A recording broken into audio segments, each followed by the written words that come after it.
السلام علیکم دوستو، چلیے شروع کرتے ہیں۔ پچھلی ویڈیو میں آسان نحو پڑھایا جا رہا تھا، ٹھیک ہے۔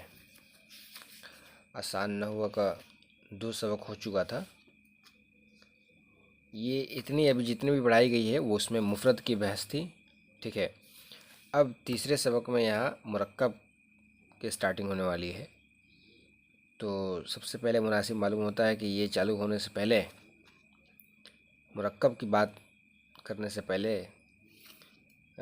آسان صرف بھی چالو کر دیا جائے، ٹھیک ہے۔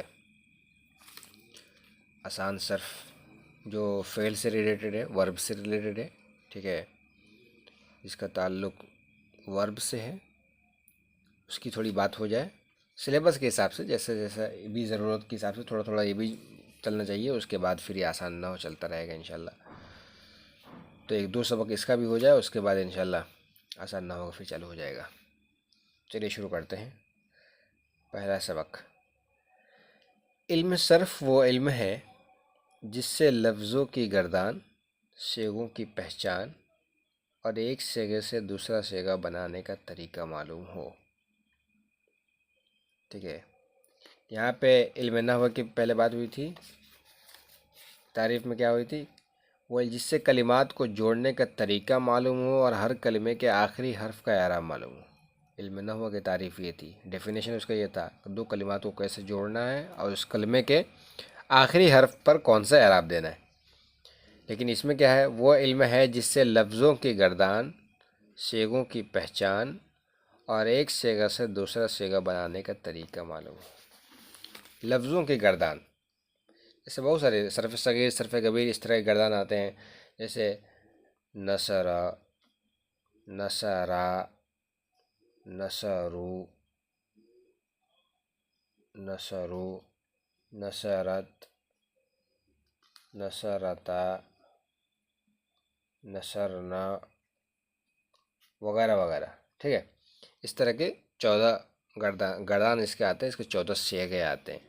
یہ صیغہ ہے 1 2 3 4 5 6 7 8 9 10 11 12 13 14 صیغہ کا مطلب ہوتا ہے فارم، شکل، الگ الگ شکل، الگ الگ شکل، الگ الگ شکل، الگ الگ شکل، اس کو صیغہ بولتے ہیں، ٹھیک ہے۔ 14 صیغے ہوتے ہیں۔ ایک گردان جو ہوتا ہے ماضی کی گردان، ایک گردان ہوتی ہے، مطلب 1 2 3 4 5 ایک ہی چیز کو الگ الگ طریقے سے بولا جاتا ہے، ٹھیک ہے، اس کو گردان بولتے ہیں۔ اب یہ پاسٹ کیا تھا؟ یہ پاسٹ ہو رہا تھا، پاسٹ مطلب ماضی، بھوت کال جس کو بولتے ہیں، ٹھیک ہے۔ اب اس میں جو 14 جو آتے ہیں، شکل آتی ہیں ایک گردان میں، تو اس کو صیغہ بولتے ہیں۔ یہ ایک صیغہ ہے، یہ دوسرا صیغہ ہے، تیسرا صیغہ، 14 سے 5واں 6واں، اس کو صیغہ بولتے ہیں۔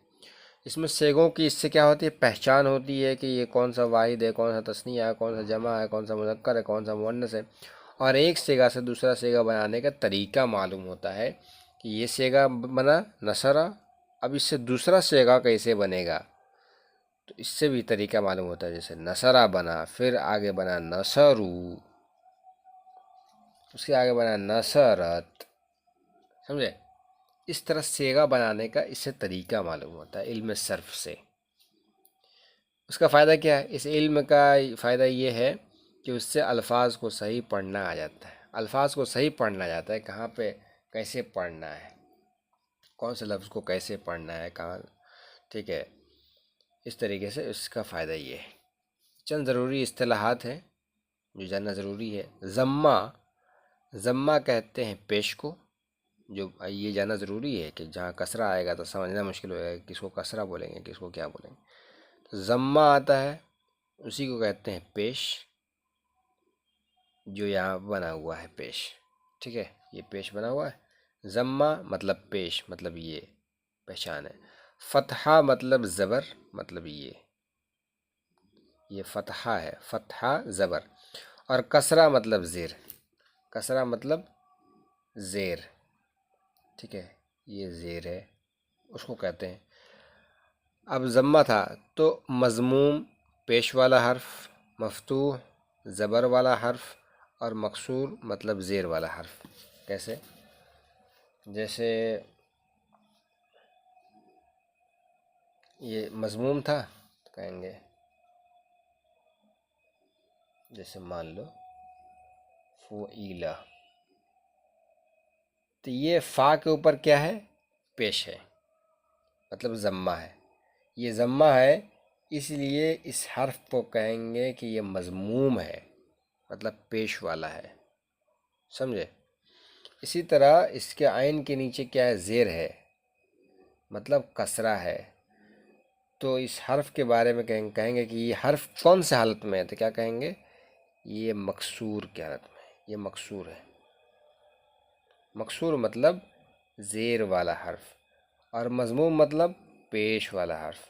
اور یہ فعیلا میں زبر ہے، تو زبر ہے، فتحہ ہے، زبر یعنی فتحہ. تو اس لیے اس حرف کو کہیں گے، مطلب اس لیٹر کو کہیں گے مفتوح. ٹھیک ہے، یہ مفتوح کہیں گے. ٹھیک ہے، کہیں گے یہ جو ہے کیا بولتے ہیں، حرف لیٹر کون سے حالت میں ہے؟ تو کہیں گے مضموم کی حالت میں، پیش کی حالت میں مضموم ہے. اور یہ کہیں گے یہ کس حالت میں ہے؟ تو کیا کہیں گے؟ زیر کی حالت میں، مطلب کسرہ کی حالت میں ہے، مطلب مکسور ہے، مکسور. اسی طرح یہ زبر ہے تو کہیں گے یہ فتحہ کی حالت میں ہے.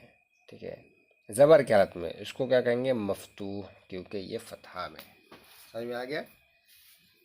اسی طرح تنوین، تنوین کہتے ہیں دو زبر دو زیر دو پیش کو. ٹھیک ہے، جیسے لکھ دو کالا من، تو یہ دو زبر دو پیش ہو گیا، تنوین اس کو بولیں گے. یا اگر کسی وجہ سے یہاں قلمن آ جا رہا ہے، اس کو دو زیر ہو گیا، دو زبر آ گیا، اس کو بھی تنوین کہیں گے، دو پیش. تنوین دو زبر دو زیر دو پیش کو کہتے ہیں، یہ پہچان ہے. ٹھیک ہے، حرکت کس کو کہتے ہیں؟ زبر زیر اور پیش کو حرکت کہتے ہیں. حرکت کس کو کہیں گے؟ تو کہیں گے جیسے یہ نصرہ ہے، نصرہ ہے اس کو، تو یہ جو ہے نا، یہ اس کو حرکت کہیں گے، زبر زیر پیش کو حرکت. اور متحرک وہ حرف ہے جس پر کوئی حرکت ہو. تو اب اسی طرح تو کہیں گے یہ متحرک ہے، نصرہ. ٹھیک ہے، جس پر کوئی حرکت ہو. نون پر حرکت ہے، مطلب زبر ہے.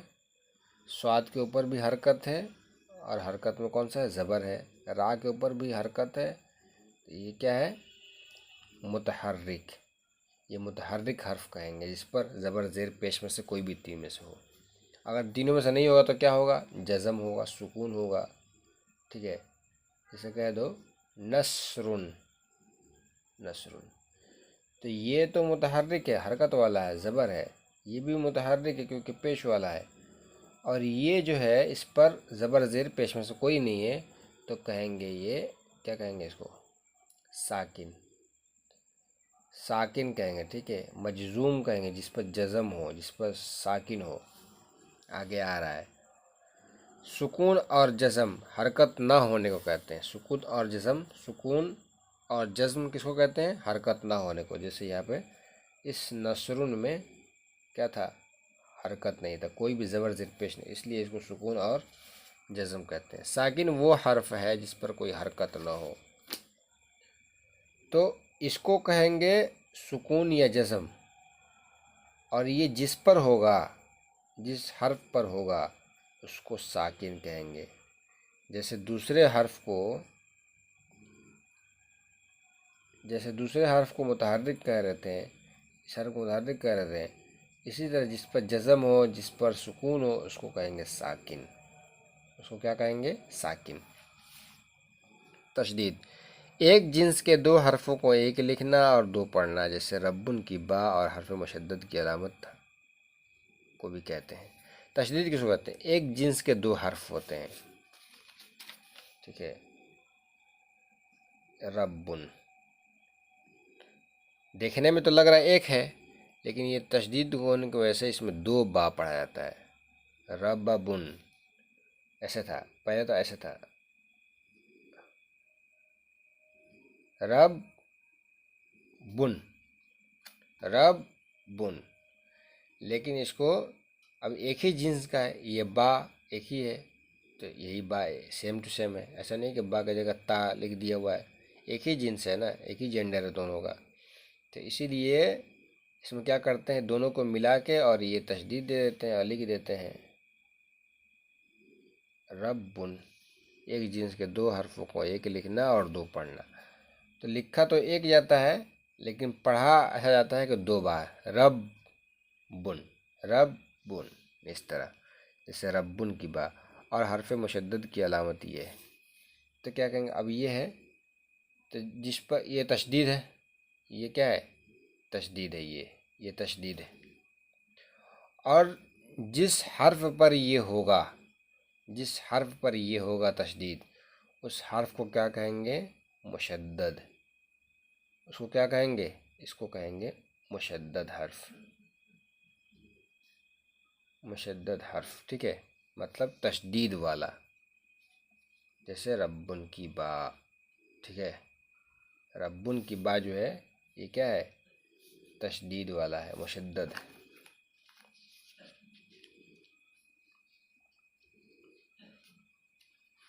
ٹھیک ہے، آئی ہوپ اتنی بات آپ لوگوں کو سمجھ میں آ گئی ہوگی۔ اب انشاءاللہ اتنی بات اگر سمجھ میں آ گئی ہے تو پھر آسان صرف کا آپ جو ہے دوسرا سبق انشاءاللہ کل بتا دیا جائے گا، زمانہ۔ بہت بہت شکریہ۔